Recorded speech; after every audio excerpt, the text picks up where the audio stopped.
Yeah. Or pull a Peter grip on this one, right?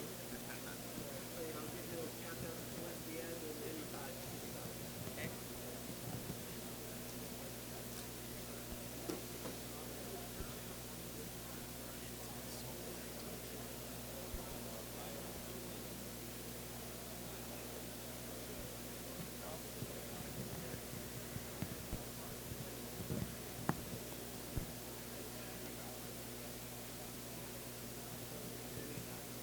Anytime.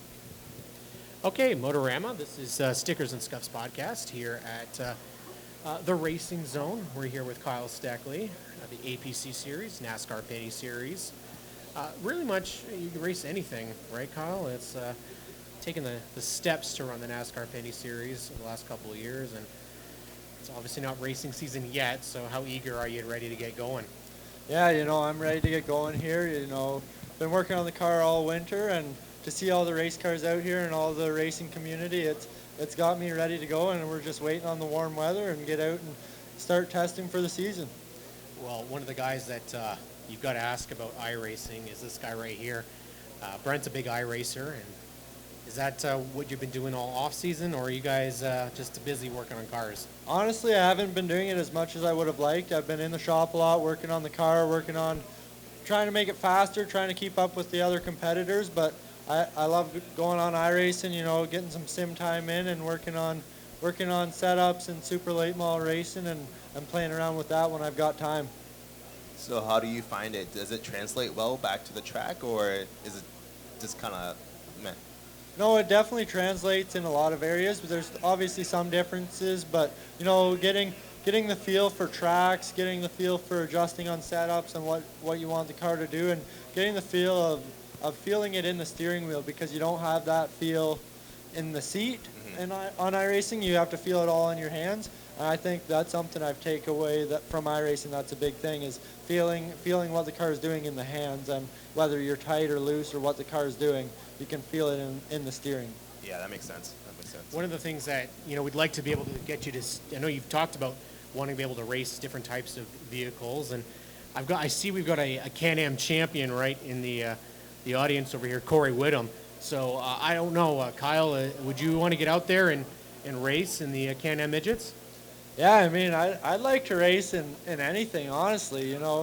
I'll hop in anything that, someone wants me to jump in. I've been talking to guys in the Legend Series and the Great Lakes Legend Series. There's sprint cars here. A bit of everything is intriguing. So, I'd hop in anything that someone lets me run. And, yeah, any type of racing would be a ton of fun. Yeah, well, obviously one of the things is that we want to see is variety, right? And you talked about it before, and that I think what's great for people is that they are able to race different types of vehicles, not just one thing. So obviously, stock cars, we talked about one thing. I know you didn't really go for driving a bone stock at Delaware for Chris Lawrence. I know he's around here, but do you think that other Pinty Series drivers should go down, maybe race a couple some lower divisions and try their best at some of Ontario's greatest drivers?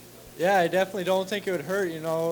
12 races a year it's a lot, but there's room for more, and I think it would challenge some of the NASCAR drivers, some of the guys from Quebec who are big road racers. If they came out in the late model series and the APC series, they'd have a challenge. There's a ton of good guys in the APC series, and it'd be pretty cool to race against some of those guys.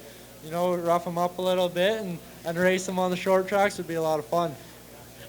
Roughing them up would always be fun. I mean, honestly, I'd like to see some of those names out there. Maybe LP Dumoulin, right, coming out and racing you guys on a Delaware Friday. That'd be right? cool. You get LP Dumoulin in the WeatherTech Pure Stock. Come on, he'd be too mad. Too mad, eh? It's funny because I can't actually picture LP being mad. It's funny because we've talked with a lot of great people in the series across the board, and one thing that I think we can see is that racing in Ontario, racing in Canada is really strong, Kyle.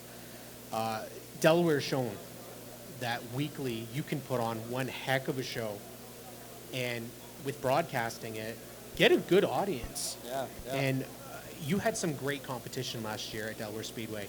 Can you speak to where they are Yeah, I mean, Delaware Speedway has done tons of things over the past few years to grow the speedway, and it's shown. Like, the crowds at Delaware on a weekly night, it's crazy. Like, they're packed every single night. They've got the car counts, they've got the crowd, they've got merch. You know, they run their show on time. All the drivers are happy. They have good tech. You know, everything about it they're doing right, and they're working with the drivers. They're doing things to bring in new fans. You know, monster trucks, concerts.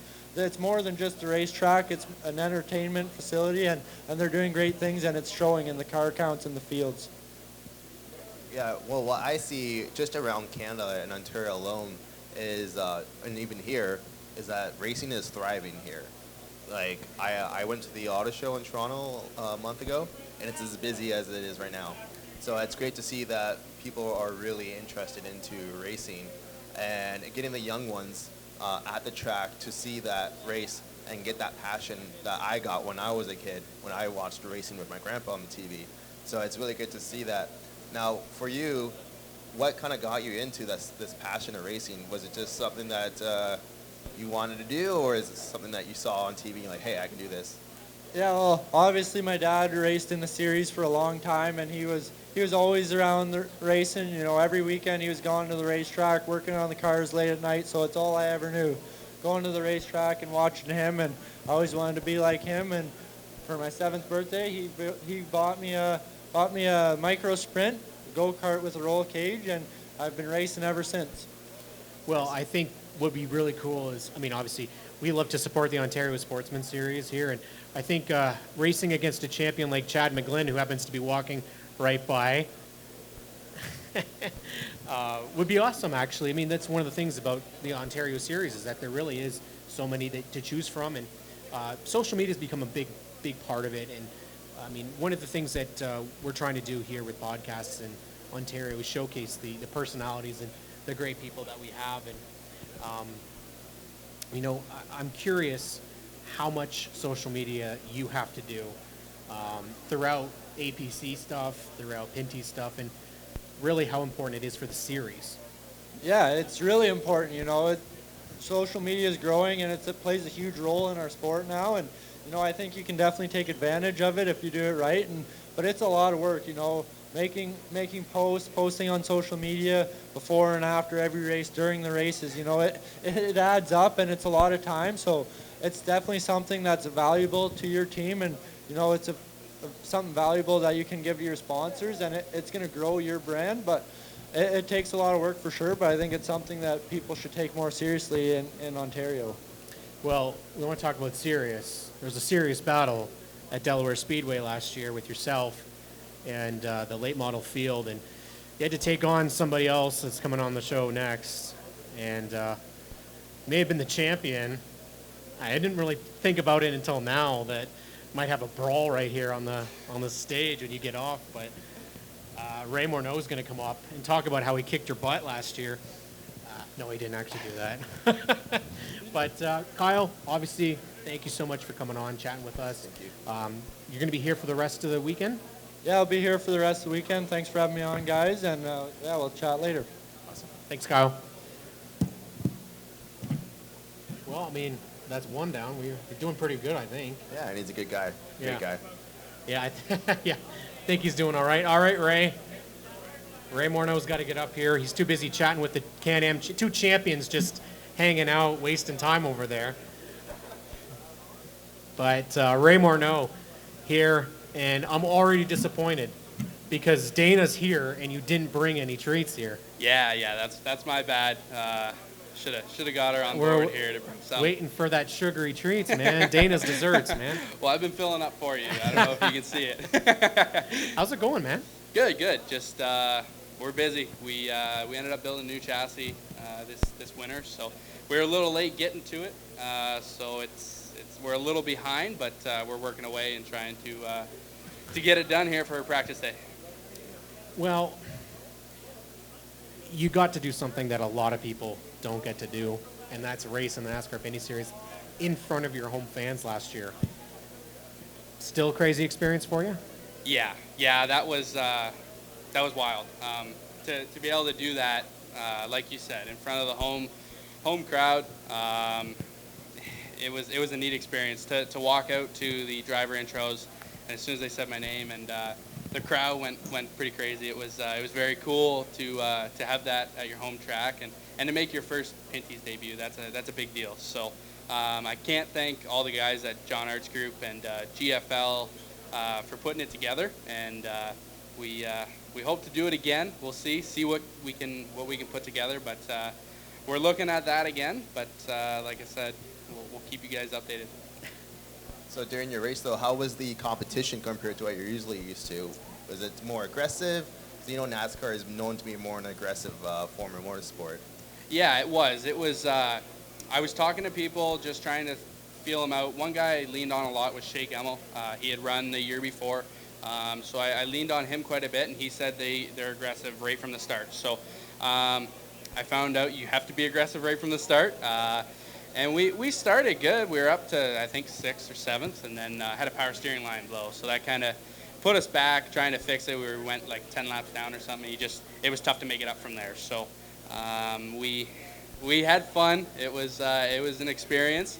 But like I said, we'll hopefully do it again and get a better result. It's amazing that you got to have an experience like that in front of your home fans. And we were in the stands. They were loud. Yeah. Loud and proud, for They sure. were That very Morneau loud. Mafia, as we call them. And, it's great to see, because it's what motorsports really needs. You need to have the home heroes, right? Yep, And yep. got away from that a little bit. You did get some APC series starts as well. Any plans for APC stuff this year? Yeah, so we're going to run the 2 APC races at Delaware. Same thing we kind of always do, just for our sponsors, John Arts Group. They're from London, and they always like to see the car out there. So we'll do the 2 APC races at Delaware, and then we were working on something, and it just didn't come together in time. So we're looking again next year to try and do the whole tour. That's my goal, to get into the tour and see where we shake up. We have to ask, okay? The Superstock is out there. Any chance some other Morneau is going to race it? No, I don't think so. I don't think so. I asked we were talking about it with my sister, and she's like, I want to do it, and we're like, no. But I asked my dad to take it out, and he's worried about reaching the pedals. But I told him just take it out on a practice day. So hopefully we go out for a practice day, and we can shove my dad in the car and just have him go out there. I've never seen him drive, so I'd like to see it. Definitely be cool. I mean, there's not a lot of people that get to say that they have raced with their dad. Yeah. It's in the APC series we've talked about, running at Delaware Speedway. Again, you're used to running up front every week. When you get the APC series there, it is stacked. Yeah. So what do you have to do to get to that next level for the APC series? We stacked up all right. Like you said, competition is unreal. The competition in the APC series is second to none. I mean, it's tough to do.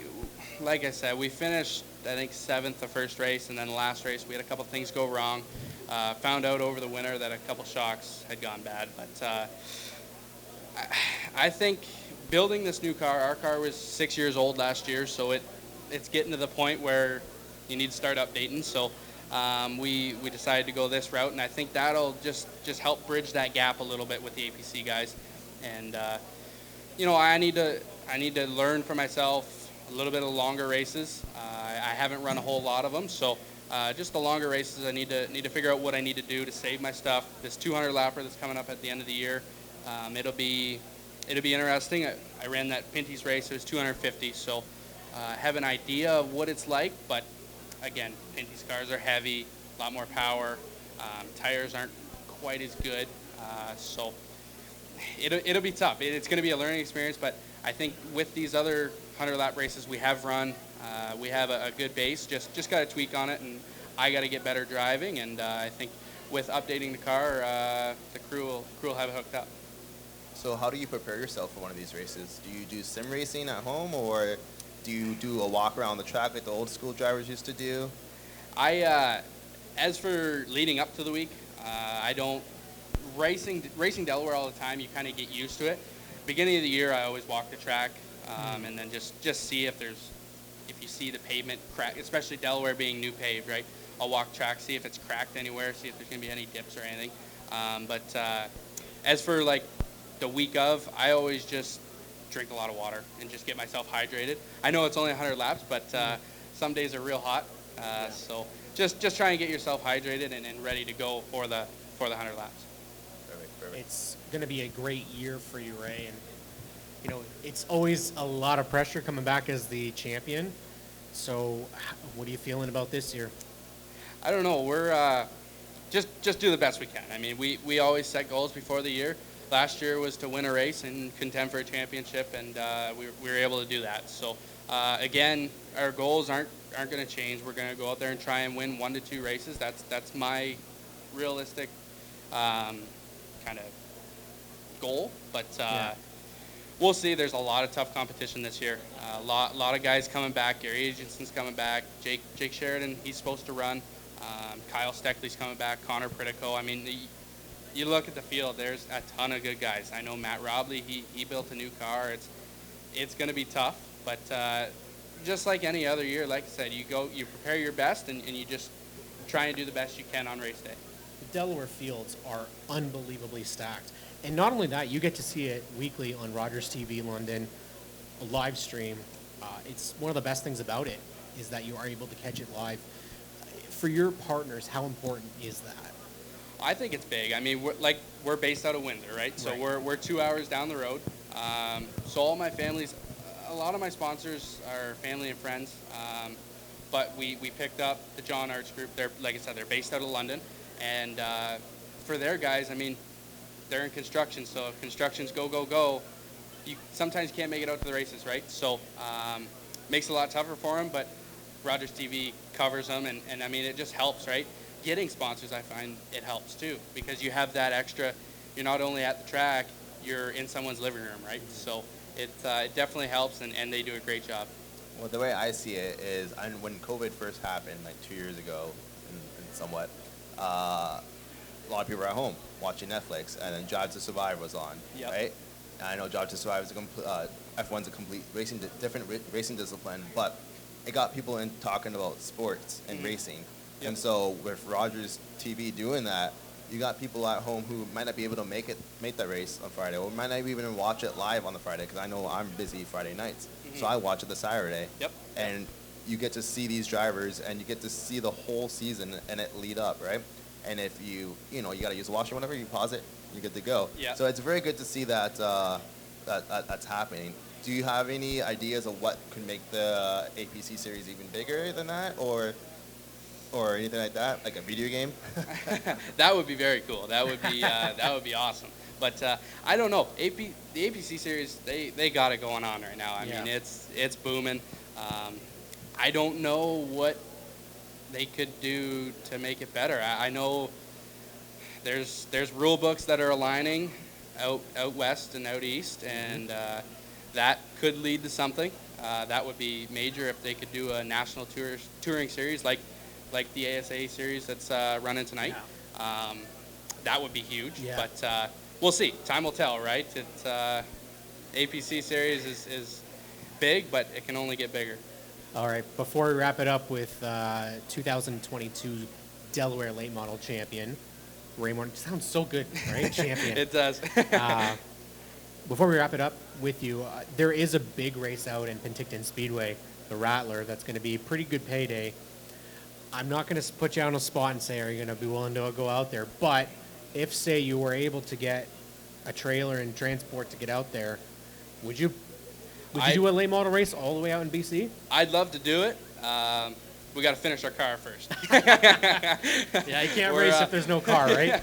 We're losing a weekend here, coming up here, but it's well worth it to come to the Motorama show, right? But no, I saw that race, and I saw they had it last year too. It's an ongoing race, right? So I'd love to be able to go out and do it. It's a big payday, like you said. If everything lined up, I'd love to do it. This year it doesn't look like it's going to, so we'll work on that for the years coming. Ray Morneau, 2022 Delaware late model champion. Gonna go for 2 in a row, right? We're gonna try. All right, thank you so much, Ray. Thank you. Thanks, guys. Well, we've made it through 2 so far, Brent. Yep. Didn't know if we were going to be able to. No pressure to Kris Lawrence since he just sat down, but he's got to stand right back up again. I'm going to bring in one of our favorites. He's always good for a word. Kris Lawrence, BT Racing. He's got the man, the myth, the legend right with him. I'm a little sad you're not bringing Pokey with him. You're just going to go with Gumby. Gumby fits in my pocket. No excuse. All right, well that's No my excuse. excuse, and I'm sticking with it. You can't tell me that 22P for Miss Penny is not going to have Pokey with it. Come on. It might P&P. now. It might have to, because Right? Gumby's going on my car. Well, So. and and then we can see which one goes better, right? I don't want to talk about that. Well, we're gonna. All right. We're gonna talk about it. I mean, it's one of those things, right?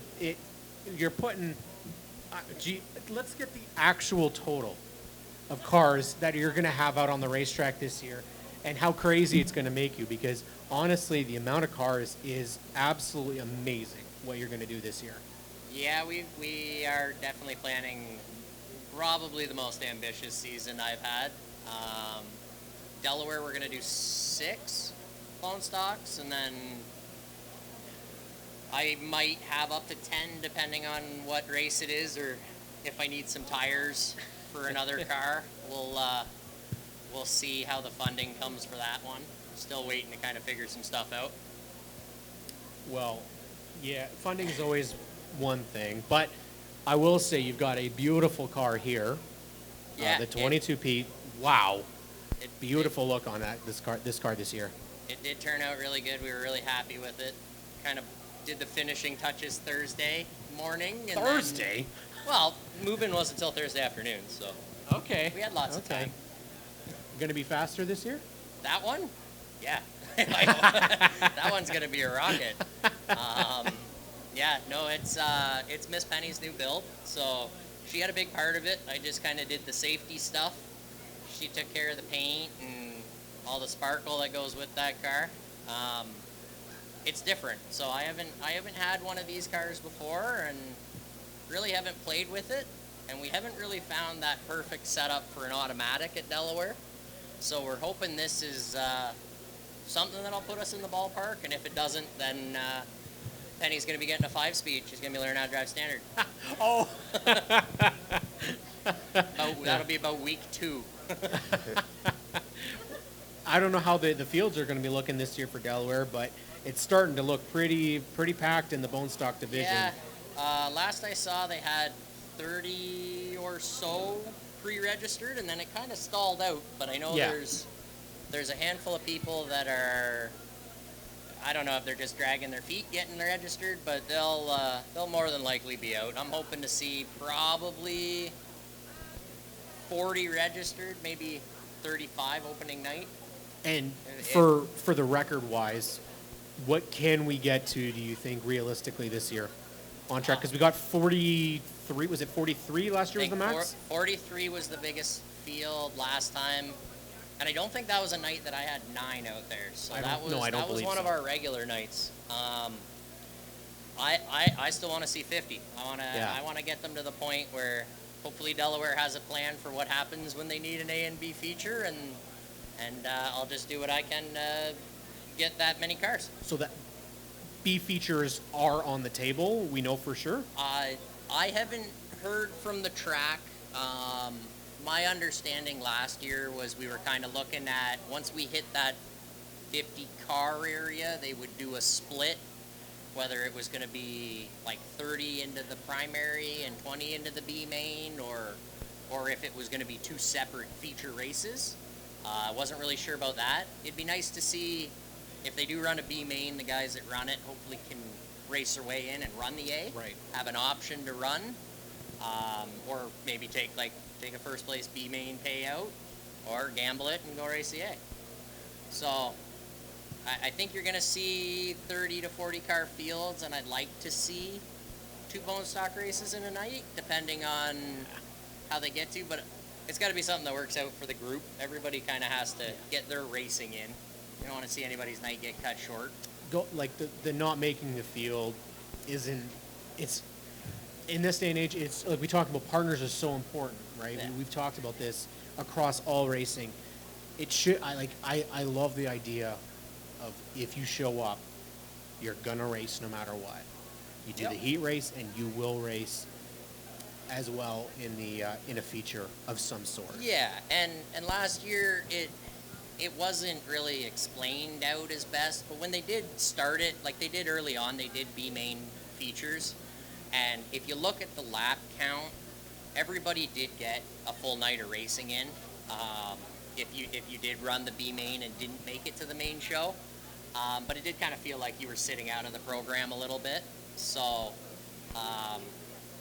It'd be nice to see a little bit of a longer B main or see how they split it up, but it has to work for the show. It has to work for the crowd and the fans. So I'm open for ideas, but hopefully we get to that point we can see something like that.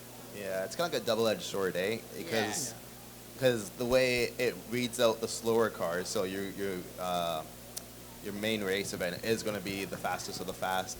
But if you put all your time and effort into making this car for the weekend race and then you don't make it, it's like... And I've had races where you go out for your qualifying and you have some trouble. Yeah. I've been in those B mains. Yeah. And if you can't have a race go your way, that might be the night you miss the main event. Yeah. So, and it can happen. That's racing. It Yeah. happens to anybody. So hopefully, whatever we do end up with, hopefully it's just a good show. Makes for a good, like the drivers in the division did a really good job of running with relatively few cautions. Mm-hmm. I'd say after about week 4, but the first couple weeks were a little rough.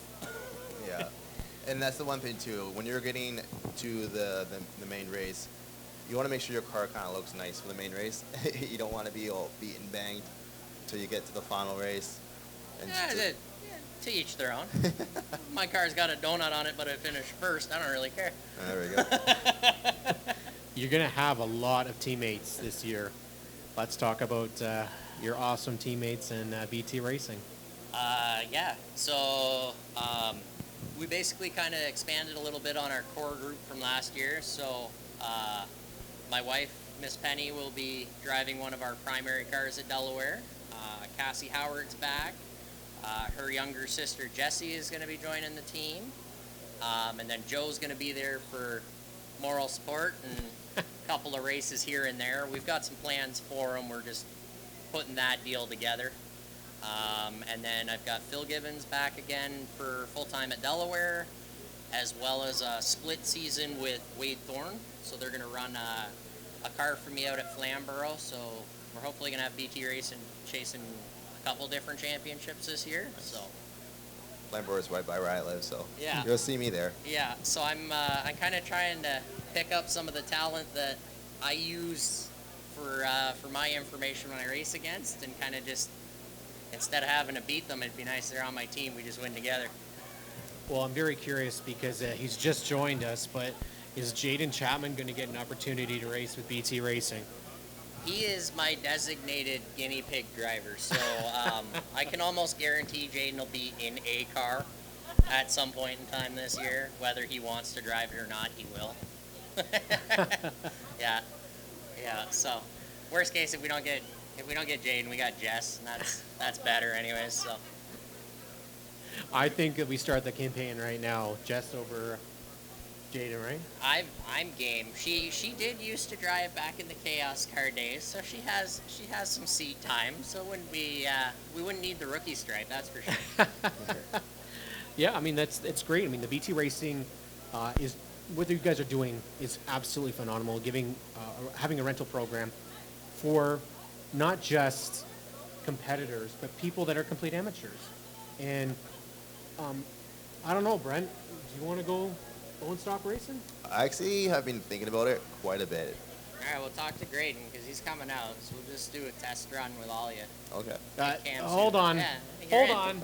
on. No. Whoa, you No, can't no. heckle people to come race. No, and no, not no. Race. I can heckle from the booth. That's what I'll do. I mean, you guys are not. I'm crazy. You guys are something Yeah. else. Yeah, we'll see you Going in the out there passenger with seat. 44 other cars out there. Oh, we're just gonna do it on a test day. We'll get Well, you guys yeah, that'll out be- there, feel for the car, and Well, the and then biggest we'll test throw you, is- then we'll throw you to the 40 car pack. Well, the biggest test for me is just going to get in it. You know, Oh, we that's, got one. Did you not see the cut down? Good. we got cars set up for If it. you could just cut the roof off, and I'll just get in that way. You No, know, my- convertible racing. Mods have roof hatches. It's There not you that go. hard. No, my Yeah. mom has an old Toyota Yaris that she's getting rid of. So I was like, hey, Mom, Pop, you guys don't want it anymore. Let me know. I'll So make you, it into you something. coming out to the Flamborough Enduros, or I know some guys that can cage your car for you. Hey, hey, I'm down. It's all Yeah. up to the wife though. She's the boss lady. I was gonna say I brought my wife's car. You just need to talk to her better.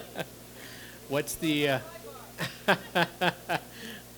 Chris? What's the biggest thing for people that may not know what bone stocks racing is, and I guess to attract people to it, because it really is something that you can get into for not too crazy money and not too much experience. I mean, you can get out there and race. Yeah. So a lot of these cars, they're 4-cylinder front wheel drive. They're your basic economy cars. So from where we're sitting, we can see a Honda, a Cobalt, a Nissan, a Saturn. It's basically just your run-of-the-mill 4-cylinder cars you'd see every day on the street, and we take all of the badges and the plastics and the seats and everything out of it, put a roll cage, put a race seat, race belts, and you're basically got a point where you've got a car you can take to the racetrack. I know that there's one type of car that we see out there all the time, Pontiac Sunfire. How many have you gone through? I stopped counting. I can tell you I've got about 15 in my yard right now. I don't know how many before that. What is it? Why is it that they are the go-to for bone stock racing? They were everywhere. Okay. So basically, your run-of-the-mill junkyard car, there was a lot of those. A lot of these cars, it's just your economy car. They're nothing special.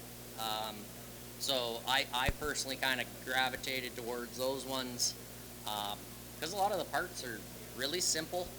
A lot of the basic driveline components on those cars are fairly reliable as far as race cars are concerned. So they make a good base. And then it's just a matter of, you can do a couple things to get some speed out of them, but it's more or less just keeping a straight car and kind of having a solid build from the get-go. And these cars they're naturally aspirated, right? No Yep. no turbos, no supers. No turbos, no superchargers. And I'm pretty sure no VTECs allowed. Or is that changed now? No, it just depends on the track that you're on. Okay. Certain tracks will allow it. Other tracks have it where you have to have it unplugged. So it can come on the car. It's not going to be a reason that a car would necessarily be outlawed for a Yep. division. You just might not get the full horsepower out of that car when you start unplugging certain components. Yeah. Some of that stuff comes into play. Again, with the Cavaliers, there's very, very little electronics on that, so they're kind of nice and simple from that standpoint. As long as you don't get into cutting wires, you don't really have any big headaches. What's the outlook in terms of availability of these cars right now? Obviously, there's a lot of change with vehicles. As we continue to go forth, prices are a little crazy. Are you guys getting these are straight junkyard cars? Or are they? They range. The range? They absolutely range. So I bought a car that was just a shell. It didn't Okay. have a steering wheel. It didn't even have brakes on it. And then the last car I bought was a car that went in for a safety and needed a little too much to put it back on the street. And so we picked it up for relatively scrap value.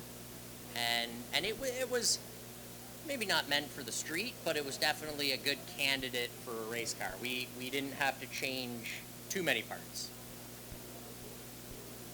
Yeah, I mean, I'm again, one of the things that I'll be honest, I did not see Bone Stock Racing until Rogers TV London put it on.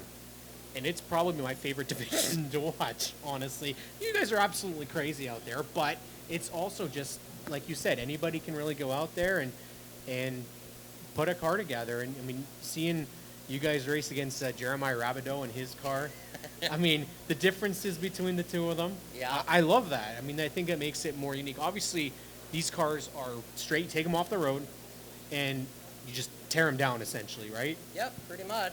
Yeah, so just tear them down. So literally, we could just go out there and take a couple cars, and we're good, right? I got a Nissan Micra. That would make a good one. There we go. I'm waiting on, my buddy has a Chevy Spark.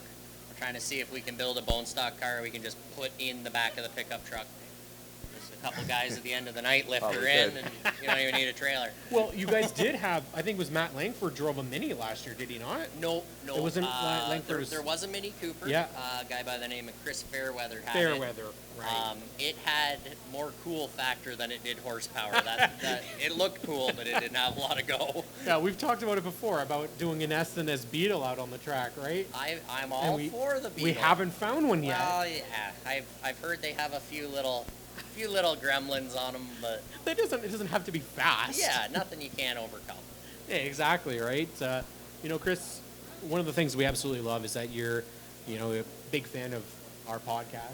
We're big fans of BT Racing, right? It's an awesome program that you have. Now, what can people do if they want to sign up to be a driver or a partner with BT Racing?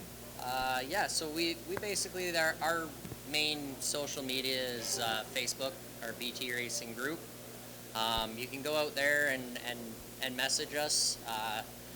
Times and availabilities for rentals.